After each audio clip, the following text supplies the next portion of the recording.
You should be aware that casting this spell will legally require me to take your firstborn child, said the witch, but the meaning of take was never defined, so I imagine we can figure out a loophole or two that'd work for you. Please, the woman said with tears in her eyes, anything. I'll do anything. The crone looked at her through her thick glasses and scratched one of her many warts. The woman's pleading was touching, even to someone who's seen as much as she did. She reached into the nearby drawer for a paper scroll and laid it out on the table. I can help her, the witch croaked, but understand that there are rules. If I help you, I will have to take your firstborn child. But why? The woman pleaded. No one quite knows, the witch shrugged.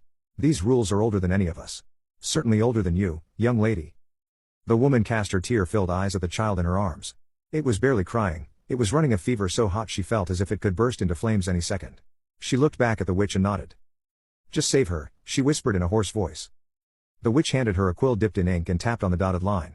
The woman took the quill and, after staring at the parchment in confusion, made a small X on the line. Will this do? I can't. It will do, the witch nodded and rolled the paper up.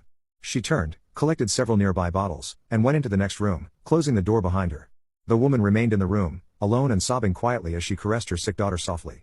Lights of various colors emanated from the witch's workshop, accompanied by quiet buzzing and crackling. Suddenly, a loud clap shook the hut. The woman steadied herself and checked the child. It was smiling. The fever was gone, the eyes no longer bloodshot, and her skin looked a healthy pink color. The mother laughed with joy. The door swung open and the witch walked out. The room she was in was still glowing with a light purplish haze and smelled faintly of lilac. Is she? She said, seeing the happy child. Very good. She walked closer and inspected both the child and the mother with a careful eye. I just need to hold her. Please, just a moment. I need to. Rules are rules, young woman, the witch said and reached out. The mother, her joy turning to grief once again, kissed her daughter on her forehead and extended her towards the crone. And the witch took her in her arms. She brought her closer to her chest and looked at her. There was a peculiar softness to her gaze. Softness one would not expect from a wrinkly old hag. Please, the woman pleaded, raise her well. I beg of you. I beg of. The woman's words were cut short as the witch handed the child back to her. Slowly, as if she could not believe it, she took it back into her arms and hugged her closely. The rules state I must take her.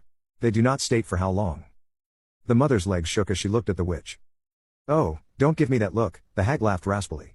You walked through the dark forest to get to my hut. You were prepared to leave her with me if it meant she would be healthy. Do anything to protect her.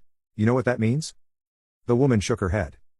The witch motioned her hand and the door to the outside magically swung open. A small cat sat on the threshold and observed the people inside with an appropriately disinterested look. The cat will show you a safe way home, the witch smiled, revealing surprisingly clean teeth. Thank you, the mother whispered. She went to the door before turning one more time. Thank you. You'll be a good mother, the witch nodded contently.